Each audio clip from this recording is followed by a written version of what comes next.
গত বছরের সমান জ্বালানি সরবরাহের পরও কাটছে না সংকট। ফিলিং স্টেশনে বাড়তি চাপ, বিরামহীন অপেক্ষায় গ্রাহকের দুর্ভোগ। নাশকতা ঠেকাতে ডিপোগুলোতে সতর্ক অবস্থানে প্রশাসন।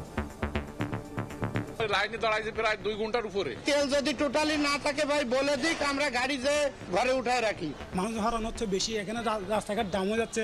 হঠাৎ করে ক্রাইসিস কিভাবে হইলো আল্লাহ জানে আর সরকার জানে। স্কুল কলেজ খোলা, এখন চিন্তা করতেছে এরকম যদি চলতে থাকে কি হবে পরিস্থিতি। আধা ঘন্টা দাঁড়ায় আপনার 500 টাকার তেল পাইছি। এগুলো কিন্তু সরজমিনে একটু দেখা উচিত, এগুলো তো আমাদের একটা ভোগান্তি হচ্ছে। সংকটের জন্য ব্যবস্থাপনার ঘাটতিকে দুষছেন বিশেষজ্ঞ। পরিশোধন সক্ষমতা বাড়ানোর পরামর্শ। পেট্রোল অ্যান্ড অকটেন বেশিরভাগই ব্যবহার হয় সরকারি, বেসরকারি, স্বায়ত্তশাসিত প্রতিষ্ঠানে। ফোর্সড কনজারভেশন, তাহলেই কিন্তু অনেক ডিমান্ড কমে যায়।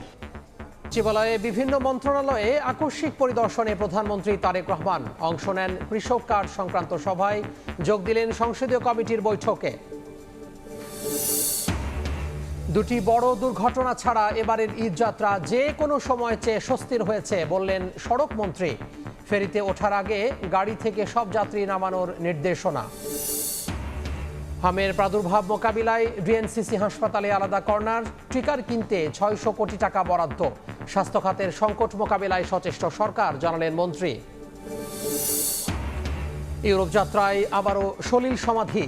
খাদ্যের অভাবে ভূমধ্যসাগরে মৃতদের 10 জনই সুনামগঞ্জের। গ্রিসের সহায়তায় জীবিতদের দেশে ফেরানোর চেষ্টা চলছে, জানালেন প্রতিমন্ত্রী। ইরানে স্থল অভিযানের প্রস্তুতি যুক্তরাষ্ট্রের। তেহরান তেল আবিব পাল্টাপাল্টি হামলা অব্যাহত। আগ্রাসনের প্রতিবাদে যুক্তরাষ্ট্রের বিভিন্ন শহরে ট্রাম্প বিরোধী বিক্ষোভ।